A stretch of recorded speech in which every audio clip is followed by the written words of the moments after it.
Primera de Juan, capítulo 3. El amor de Dios y la vida de amor. Sean todos bienvenidos. Leamos el versículo 1. Mirad cuál amor nos ha dado el Padre para que seamos llamados hijos de Dios. Por esto el mundo no nos conoce porque no le conoció a Él. Habiendo mencionado que somos nacidos de Él, Juan habla con asombro de esta forma de amor que nos hace hijos de Dios en este pasaje. El escritor quiere que lo miremos, es decir, que lo contemplemos y lo estudiemos con atención, me refiero al Padre. Por esto es de gran beneficio para el cristiano de cuando en vez de echar una mirada buena e intensa al gran amor que nos ha dado el Padre. La frase que nos ha dado el Padre dice muchas cosas. En primer lugar, habla de la medida del amor de Dios por nosotros y en segundo lugar, habla de la manera en que Dios nos da su amor. Así que en este punto sería bueno preguntarnos, ¿qué es lo que nos hace lentos para creer en el amor de Dios? Esta situación se da a veces por el orgullo, otras veces por la incredulidad, y muchas veces simplemente necesita de tiempo para que una persona llegue a una comprensión más completa de la grandeza del amor de Dios. Cuando el versículo dice que seamos llamados hijos de Dios, la grandeza de este amor de Cristo se muestra en que por Él somos llamados hijos de Dios, pues mientras Dios miraba desde lo alto, podría haber establecido un plan de salvación en el que el hombre podía ser simple y llanamente salvado del infierno. Pero Dios fue mucho más allá de eso, al punto de llamarnos hijos de Dios. Aquí es importante entender lo que significa ser hijos de Dios, y que no todos son hijos de Dios en el sentido que Juan lo quiso decir aquí, puesto que habla de aquellos que han recibido el amor de Jesús en una vida de comunión y confianza con Él. Cuando dice, mas a todos los que le recibieron, a los que creen en su nombre les dio potestad de ser hechos hijos de Dios.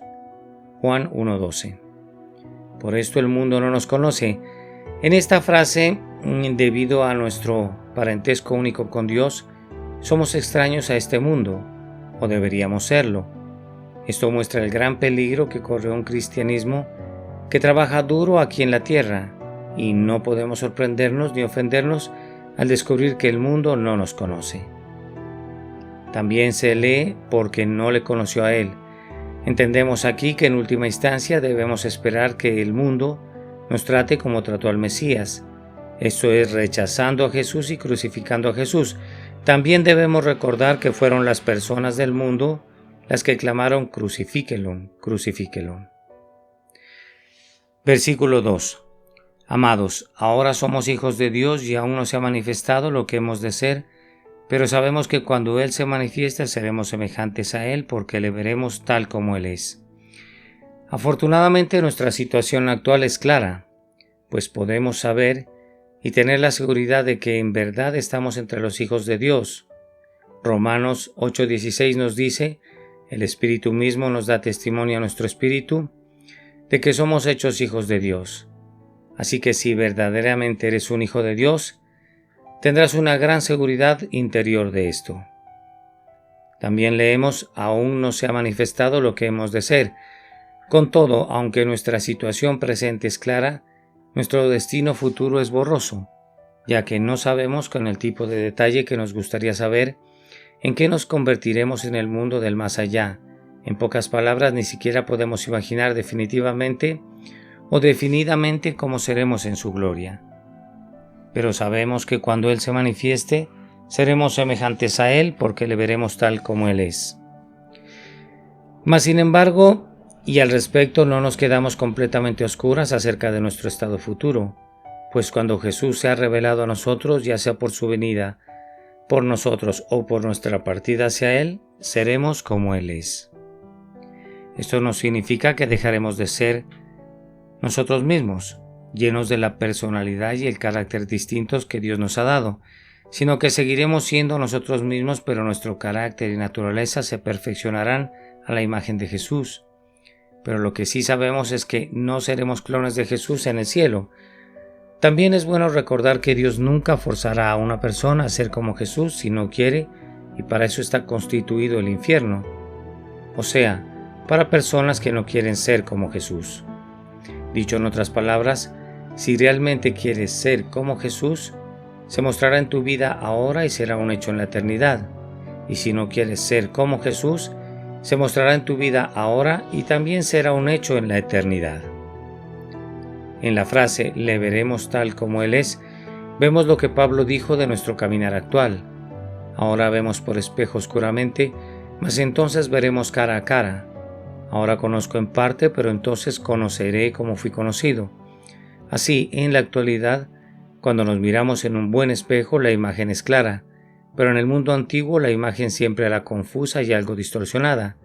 El día de hoy, gracias al pecado, vemos a Jesús solo de una manera muy oscura y poco clara, pero el que le sigue y se aparta del pecado, un día le verá con perfecta claridad. Aquí podemos anotar ¿qué es lo que hace al cielo el cielo? Y esto es la presencia sin obstáculos y sin restricciones de nuestro Señor, pues verlo tal como Él es será la experiencia más grande de nuestra existencia eterna. Apocalipsis capítulo 1 del 13 al 16 describe una visión de Jesús en el cielo, vestido de una ropa que llegaba hasta los pies y ceñido por el pecho con un cinto de oro.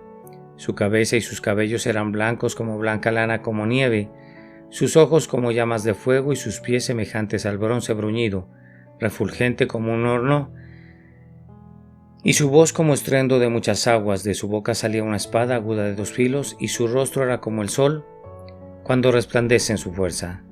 Este, como claramente podemos ver, no es el mismo Jesús que caminó sobre esta tierra luciendo como un hombre normal.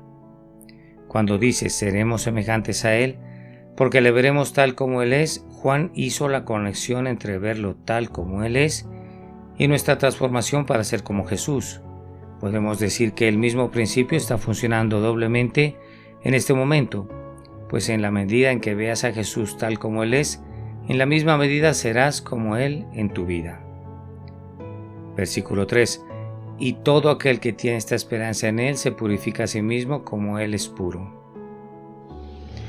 Conocer nuestro destino eterno y vivir en esta esperanza purificará nuestras vidas, y cuando sabemos que nuestro fin es ser más como Jesús, nos hace querer ser más como Él en este momento de nuestra vida.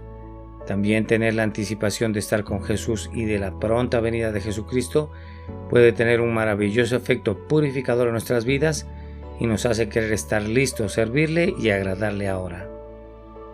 Dice, esta esperanza en Él. En última instancia, nuestra esperanza no está en el cielo ni en nuestra propia gloria, sino en el cielo, sino que nuestra esperanza está en Él. Por tal razón, nunca debemos poner nuestra esperanza en otras cosas, y menos en una relación, en el éxito, en un fondo mutuo, en nuestra salud, en nuestras posesiones o simplemente en nosotros mismos, pues nuestra única esperanza real está en Él. Versículo 4 al 5.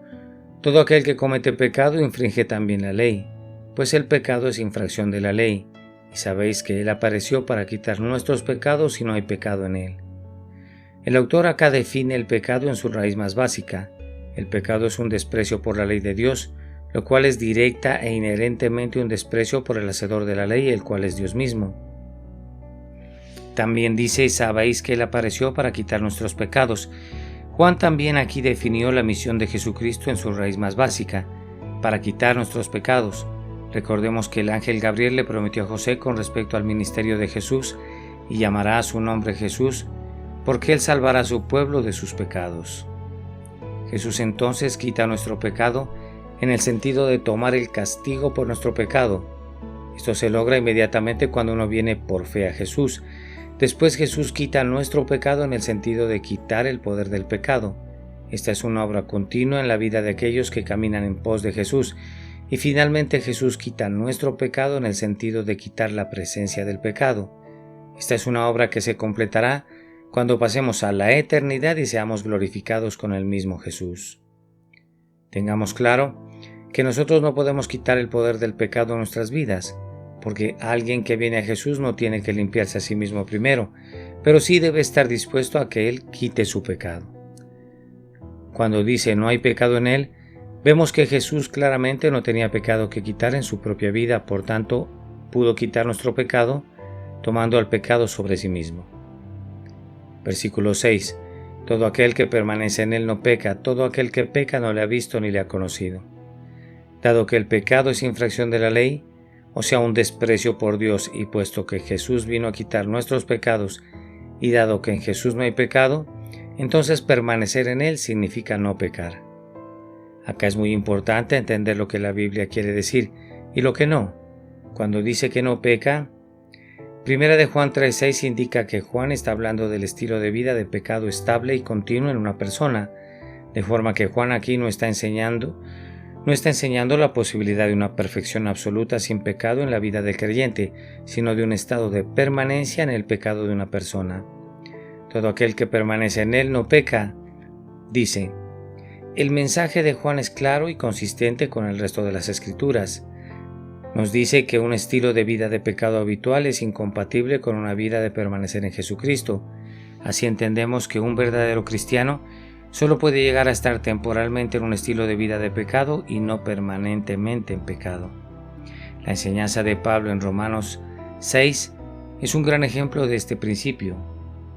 Nos muestra que cuando una persona viene a Jesús, cuando sus pecados son perdonados y la gracia de Dios se le extiende, cambia radicalmente, pues el viejo hombre está muerto y el nuevo vive, es una nueva criatura. También cuando dice todo aquel que peca no le ha visto ni le ha conocido, se nos indica que vivir un estilo de vida de pecado habitual es demostrar que nunca se lo ha visto a Él. Así, hay personas tan geniales y maravillosas que verlas o conocerlas cambiará tu vida para siempre. Jesús es ese tipo de persona. Versículo 7. Hijitos, nadie os engañe, el que hace justicia es justo como Él es justo. Esta línea nos dice que Juan escribió contra un gran engaño que amenazaba a los cristianos de su época, pues aparentemente en esa época también había quienes enseñaban que puedes ser justo ante Dios sin evidencia de justicia en tu vida. Y Juan está reprendiendo esta idea. Al respecto, Charles Spurgeon lo explicó bien al decir: la gracia que no cambia mi vida no salvará mi alma. El que hace justicia es justo. Lo más importante que puede hacer una persona, vemos en esta frase, es asegurarse de ser justo ante Dios. Esto significa que debemos mantener una posición correcta delante de Dios. Aquí se habla por excelencia de la presencia del bien y no solo de la ausencia del mal.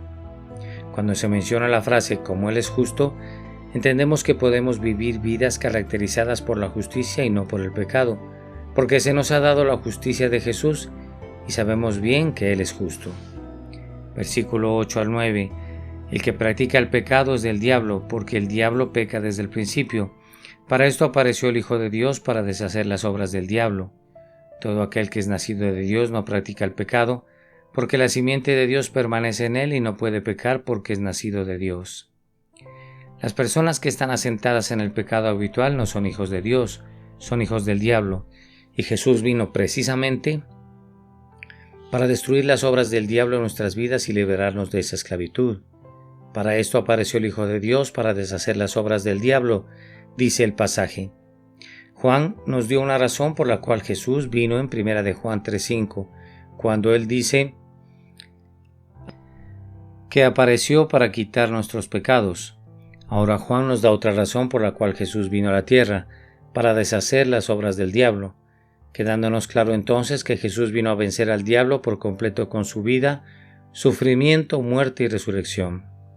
Observa el propósito de Jesús cuando dice para deshacer las obras del diablo. No habla de neutralizarlas, mitigarlas y tampoco limitarlas. Jesús lo que quiere hacer es deshacer por completo las obras del diablo. Al respecto, mucha gente teme innecesariamente al diablo, temiendo lo que éste pueda hacer contra ellos. Pero lo cierto es que mientras caminamos con Jesús, el diablo nos tiene miedo y ya todo es muy diferente. Leemos porque la simiente de Dios permanece en él y no puede pecar porque es nacido de Dios. El cambio de ser hijos del diablo a ser hijos de Dios viene exclusivamente cuando nacemos de Dios, Cuando esto sucede, nuestra vieja naturaleza inspirada en la rebelión de Adán muere y se nos da una nueva naturaleza inspirada en la obediencia de Jesucristo. También en la frase no practica el pecado y no puede pecar, Juan nos dice que cuando nacemos de nuevo, nacidos en la familia de Dios, hay un cambio real y total en nuestra relación con el pecado. Versículo 10. En esto se manifiestan los hijos de Dios y los hijos del diablo. Todo aquel que no hace justicia y que no ama a su hermano no es de Dios. Juan ya ha escrito de algunos que son del diablo en 1 de Juan 3:8, pero aquí lo deja bastante claro. Algunos pocos son hijos de Dios y algo otros muchos son hijos del diablo. Hay personas que piensan que Juan es demasiado duro al decir que algunos son hijos del diablo, suponiendo que quizás Juan no amaba a la gente como la amó Jesús. Pero sabemos que Jesús también llamó a algunos hijos del diablo en Juan 8:41. Es así que si nacemos de nuevo y tenemos a Dios como nuestro Padre, se mostrará en nuestra naturaleza y destino, pero si nuestro padre es Satanás o Adán, también se mostrará en nuestra naturaleza y destino tal como se mostró en los adversarios de Jesús. Juan al respecto dio una manera simple, aunque no fácil, de identificar a quiénes son los hijos de Dios y a quiénes son los hijos del diablo, cuando nos dice, todo aquel que no hace justicia y que no ama a su hermano, no es hijo de Dios. Versículo 11. Porque este es el mensaje que habéis oído desde el principio, que nos amemos unos a otros. Juan ya anteriormente había enfatizado en el mandamiento de amar. Ahora en este nuevo mensaje de amarnos unos a otros recordó el valioso mandato de Jesús en Juan 13:34. En la frase que nos amemos unos a otros, vemos que el mensaje cristiano básico no ha cambiado.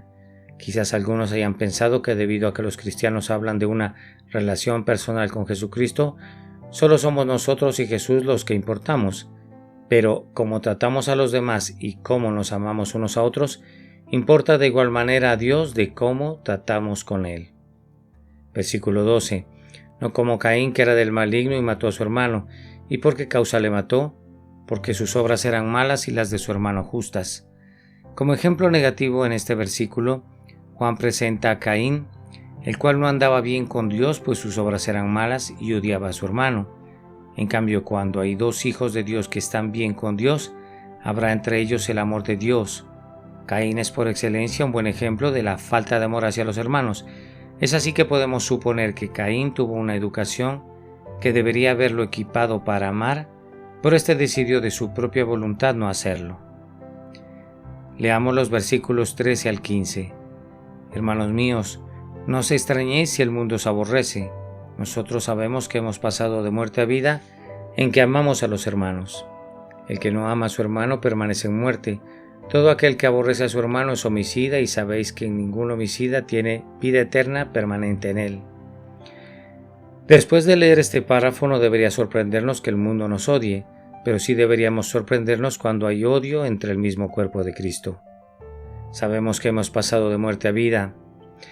Leemos en este pasaje. Y aquí podemos saber si hemos pasado de muerte a vida por nuestro amor por otros cristianos, pero si el lugar de odio, de celos y de la amargura en el que te encuentras te llevan a un lugar de muerte, necesitas irremediablemente pasar de muerte a vida. Esto significa saber dos cosas. Primero, sabemos que estábamos muertos. Segundo, sabemos que hemos pasado de muerte a vida. Pasar de muerte a vida es lo contrario de lo que normalmente se espera en este mundo, pues todos esperamos pasar de la vida a la muerte, pero en Jesús podemos darle la vuelta a esto.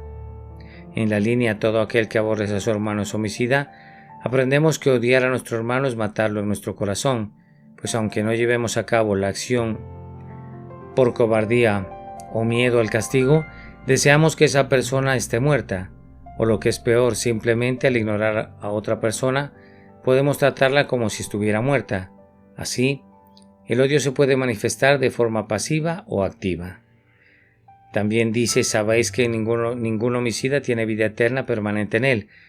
Vivir en la práctica del asesinato o tener un estilo de vida de odio habitual por nuestros hermanos es una demostración de que no tenemos vida eterna permanente en nosotros y que por lo tanto no hemos nacido de nuevo. Versículo 16. En esto hemos conocido El amor en que Él puso su vida por nosotros, también nosotros debemos poner nuestras vidas por los hermanos.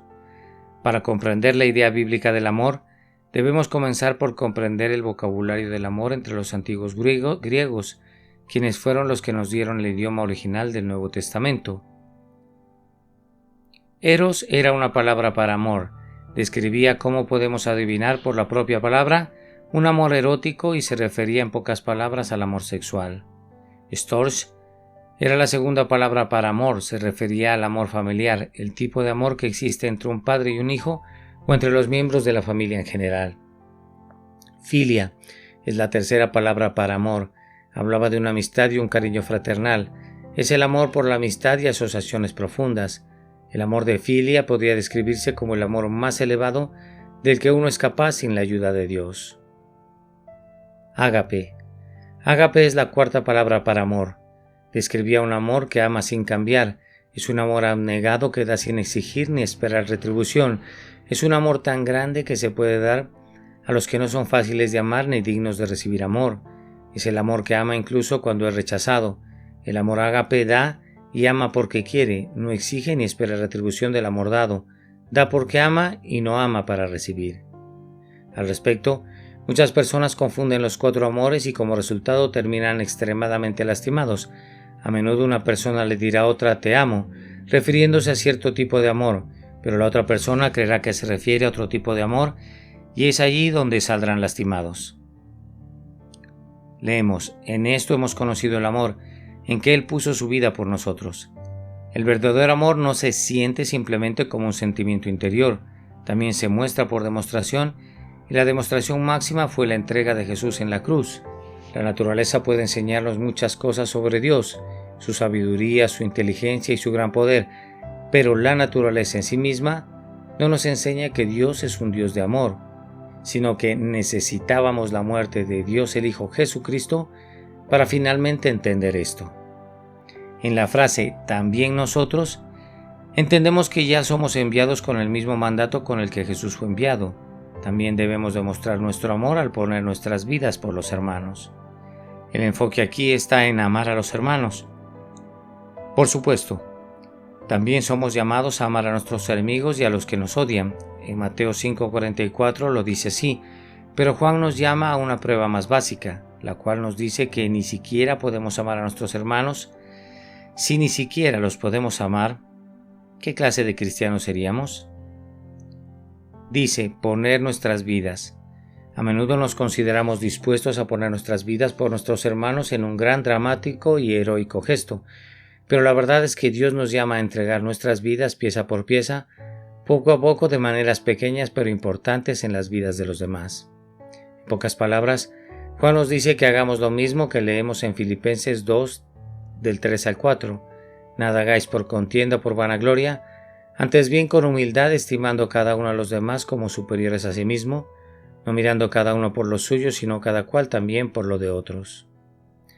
Versículo 17 al 18. Pero el que no tiene bienes de este mundo y ve a su hermano tener necesidad, y cierra contra él su corazón, ¿cómo mora el amor de Dios en él? Hijitos míos, no amemos de palabra ni de lengua, sino de hecho y en verdad. Juan no permitirá en su carta que solo hablemos de amor, pues el amor real se demuestra en acciones. Ahora, si satisfacer la necesidad percibida o inmediata de una persona le hace daño en lugar de bien, entonces lo mejor que se puede hacer es no darle lo que pide, sino darle lo que realmente necesita. Se lee y cierra contra él su corazón. ¿Cómo mora el amor de Dios en él? Si tienes la capacidad de satisfacer las necesidades de un hermano y no haces nada para satisfacer esas necesidades, ¿cómo puedes decir que amas a ese hermano? Entonces, ¿cómo mora el amor de Dios en ti? También leemos, hijitos míos, no amemos de palabra ni de lengua, sino de hecho y en verdad. Nuevamente por esta línea es importante enfatizar en que en cualquier momento podemos errar y sustituir el amor por el hablar, o sea, hablar de satisfacer las necesidades de las personas en lugar de realmente satisfacerlas. Versículo 19 al 21. Y en esto conocemos que somos de la verdad y aseguraremos nuestros corazones delante de Él, pues si nuestro corazón nos reprende, mayor que nuestro corazón es Dios y Él sabe todas las cosas. Amados, Si nuestro corazón no nos reprende, confianza tenemos en Dios. Cuando vemos este amor obrando en nuestras vidas, podemos saber que somos de la verdad, y esto trae seguridad a nuestro corazón ante Dios, de que estamos en Él. La seguridad aquí es esencial, pues ¿quién quiere esperar hasta que sea demasiado tarde para saber si realmente es salvo o no? En la frase «y aseguraremos nuestros corazones delante de Él», nuestra seguridad es doble. Primero, Dios ya sabe todo sobre ti y te ama. Se preocupa por ti y te desea en segundo lugar. Dios ya sabe todas las cosas y sabe quiénes somos realmente en Jesucristo. Se lee, pues si nuestro corazón nos reprende, mayor que nuestro corazón es Dios, y Él sabe todas las cosas. Aquí es importante conocer que puede brotar condenación dentro de nosotros que no tiene nada que ver con nuestra posición delante de Dios. También puede ser la obra del enemigo de nuestras almas o la obra de una conciencia hiperactiva. En estos momentos de nuestra vida debemos confiar en lo que dice la palabra de Dios. Sin embargo, cuando estamos en comunión con Dios y nuestro corazón no nos reprende, sabemos que podemos tener confianza en Dios y confiar en nuestra posición en Él. En la frase «confianza tenemos en Dios», miramos cuán preciosa es la confianza que podemos tener en Jesucristo, y también entendemos que existe una falsa confianza, una confianza en uno mismo o en las falsas ilusiones de este mundo, pero también hay una confianza gloriosa que podremos tener en Jesús. Versículo 22. Y cualquier cosa que pidiéramos la recibiremos de Él, porque guardamos sus mandamientos y hacemos las cosas que son agradables delante de Él. La persona que camina en el tipo de obediencia y amor del que habla Juan también experimentará una excelente respuesta a la oración. Juan aquí parece estar citando la idea de Jesús en Juan 15:7. Si permanecéis en mí y mis palabras permanecen en vosotros, pedid todo lo que queréis y os será hecho. Leemos, porque guardamos sus mandamientos. En esta línea se nos enseña que guardar los mandamientos de Dios es importante para que nuestra oración sea contestada, y que para el pecador que se acerca a Jesús en oración, buscando misericordia, el único requisito es la sinceridad de corazón, pues Dios no exige nuestra obediencia sino nuestra sinceridad antes de salvarnos. El espíritu de la verdadera oración es que se haga tu voluntad y no que se haga mi voluntad, puesto que nos volvemos a la oración para poner en acción lo que Dios desea, aun sabiendo que algunas de las cosas que Dios desea no nos beneficiarán directa y personalmente. Dice, y hacemos las cosas que son agradables delante de Él. Es aleccionador mirar nuestras vidas y ver cuánto hacemos para agradarnos a nosotros mismos y cuánto hacemos para agradar al Señor. Así, Dios es glorificado cuando disfrutamos de su bondad y sus cosas buenas. Sin embargo, la vida consagrada tendrá un enfoque especial en agradar a Dios, incluso si no nos agrada particularmente en este momento. Versículos 23 al 24. Y este es un mandamiento, que creamos en el nombre de su Hijo Jesucristo, y nos amemos unos a otros como nos lo ha mandado. Y el que guarda su mandamiento permanece en Dios y Dios en él, y en esto sabemos que Él permanece en nosotros, por el Espíritu que nos ha dado. La idea de guardar sus mandamientos en el versículo anterior llevó a Juan a hablar específicamente acerca de cuál es su mandamiento, y este mandamiento es simplemente que creamos en el nombre de su Hijo Jesucristo y nos amemos unos a otros. También aquí Juan no se refiere a estos dos aspectos de la obediencia como dos mandamientos aparte, sino como uno solo mandamiento. Gramaticalmente puede que no sea oficialmente correcto, pero espiritualmente Juan tenía razón, pues estos dos mandamientos en realidad son solo uno. Leemos, que creamos en el nombre de su Hijo. Nuevamente parece que Juan citó la idea de Jesús en Juan 6:29 cuando dice, esta es la obra de Dios, que creáis en aquel que envió. El primer mandamiento y la obra más grande que podemos hacer, según Juan, es creer en Jesús. Creer en el nombre de Jesús significa poner nuestra fe en Jesús en el sentido de confiar en Él, depender de Él y aferrarnos a Él, lo cual nos indica que no se trata de nuestro conocimiento o comprensión intelectual de Dios, sino que más bien se trata del alto grado de confianza que tengamos en Dios. Leemos, y nos amemos unos a otros. El segundo mandamiento es también una cita de la idea de Jesús de Juan 15:12. Este es mi mandamiento, que os améis unos a otros como yo os he amado. Como podemos ver, el amor a los hermanos no es una opción para algunos cristianos, sino que es un mandamiento para todos. Finalmente leemos permanece en Dios. Aquellos que permanecemos en Jesús sabemos que permanecemos en Él debido a la presencia y la seguridad del Espíritu Santo en nuestras vidas, pues como dice la palabra, el Espíritu Santo que mora en nosotros nos da seguridad. Como tal, no puedes permanecer en Jesús sin saberlo, aunque es probable que algunas veces te ataquen las dudas de que esto no sea una realidad en tu vida. Finalmente, podemos decir que el que no guarda los mandamientos de Dios no tiene la confianza de que permanece en Jesús, y además de esto, nunca tendrá realmente la seguridad de la presencia del Espíritu Santo en su vida. Amén.